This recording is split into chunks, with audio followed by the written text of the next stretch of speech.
Waalaikumsalam.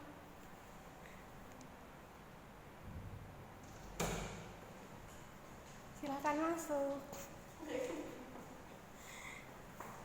Silakan duduk ya.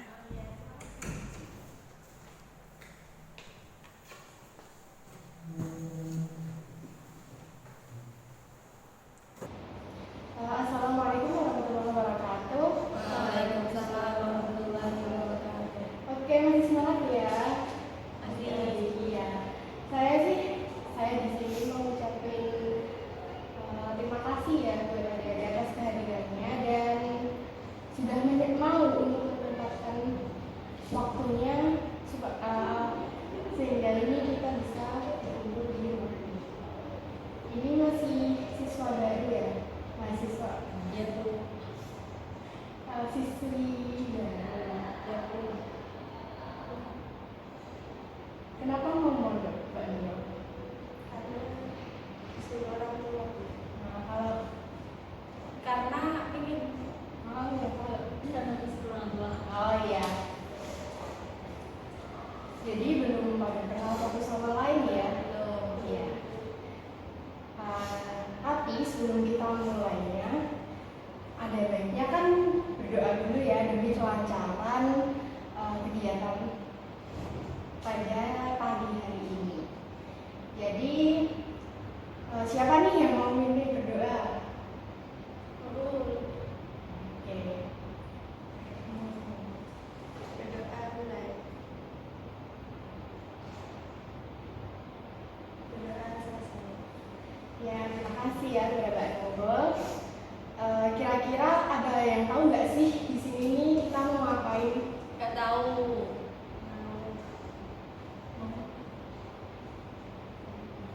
Nggak tahu ya. Jadi di sini kita mau melakukan bimbingan kelompok. Jadi siapa yang udah tahu apa itu bimbingan kelompok? Apa itu? Nah, bimbingan kelompok ini bantuan kepada kelompok-kelompok kecil yang terdiri dari 2 sampai 10 orang agar mereka ini mampu untuk melakukan pencegahan. Jadi kalau bimbingan itu untuk melakukan pencegahan yang penting dan pengembangan keterampilan yang dibutuhkan.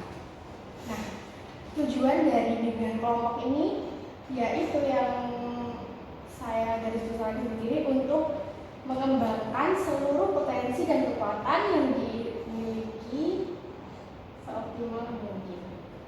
Gitu. Nah, di dalam bimbingan konseling ini ada asas-asas yang utama, ada asas kerahasiaan yang dimana nanti kalaupun ada suatu rahasia, jadi kita aja nih yang tahu, jadi nggak usah sampai keluar gitu loh. Jadi kita harus saling menjaga kerahasiaan antara satu sama lain. Nah, kemudian kalau misal dinilai pendapat, misal saya nih tanya sesuatu ya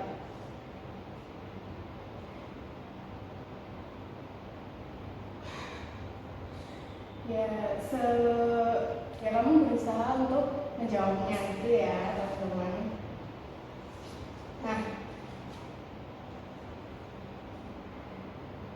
jadi kita bisa mulai perkenalan terlebih dahulu. Kalian tahu nggak sih itu tepuk 1, tepuk 2? Ya tahu. Ya, kita bisa perkenalan pakai itu ya.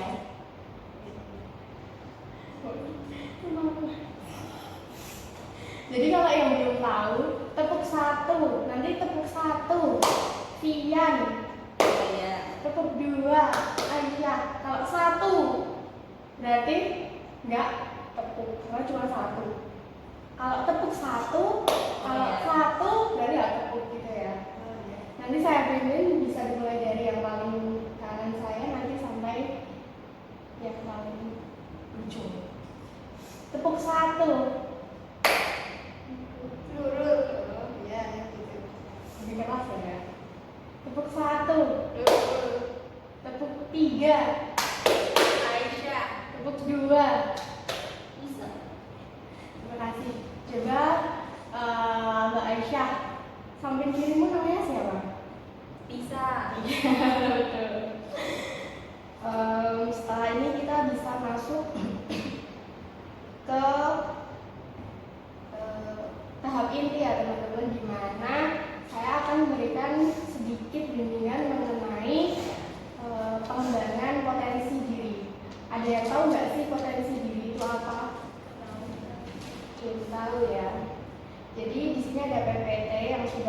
siapkan.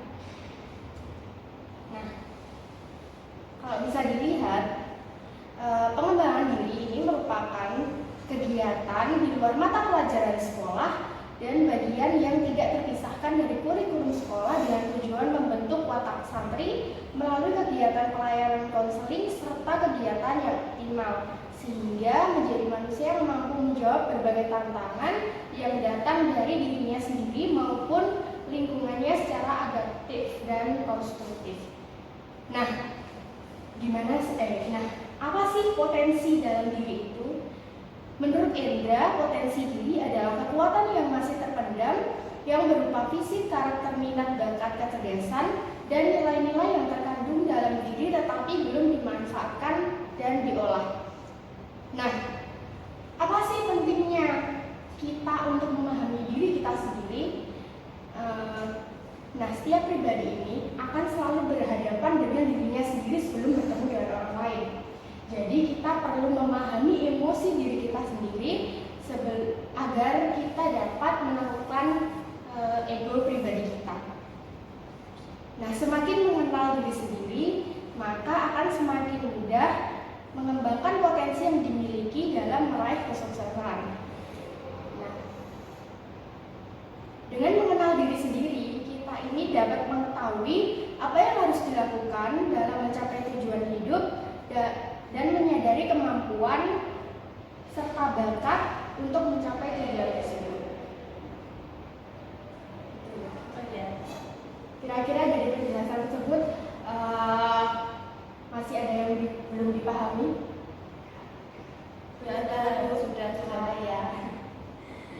Nah, selain kita menyimak dari PPT, saya juga punya materi berupa video ya teman-teman. Jadi bisa kita simak video berikut.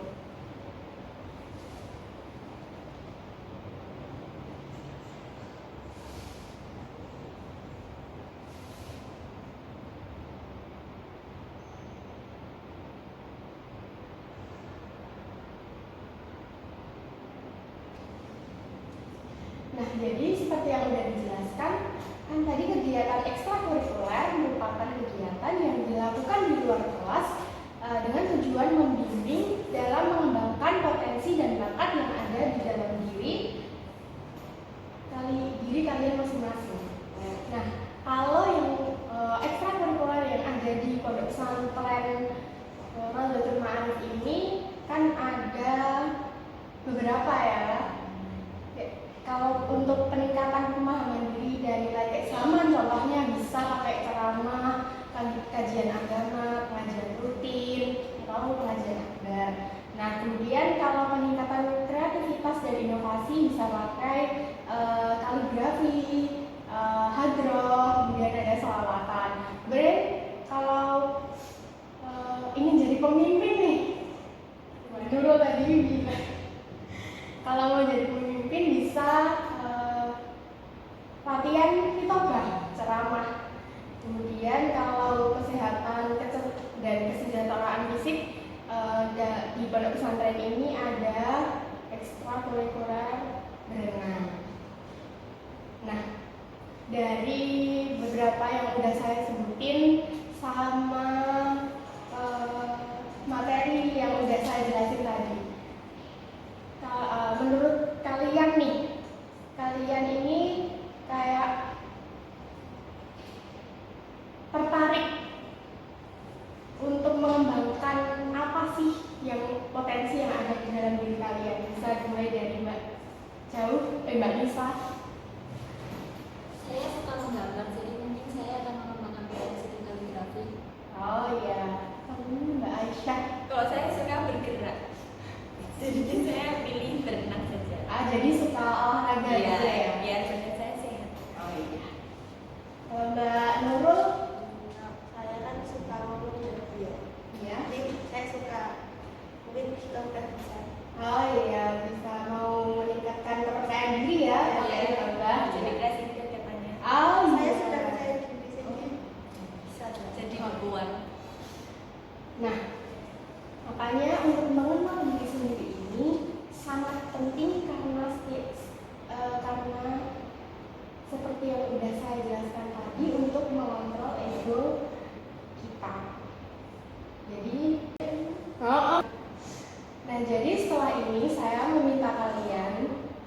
mengisi berupa lembar kerja santri sama mengisi tabel skala yang sudah saya siapkan ya. Ya, Terima kasih.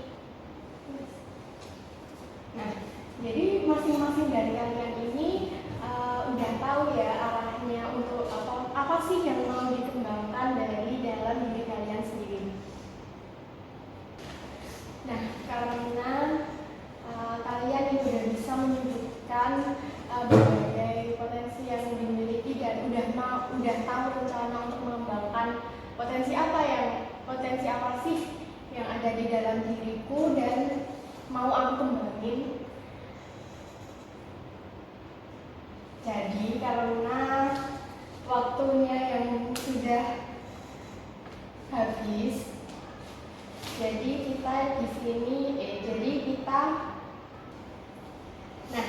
jadi karena durasi waktu yang sudah habis ya, jadi kita tutup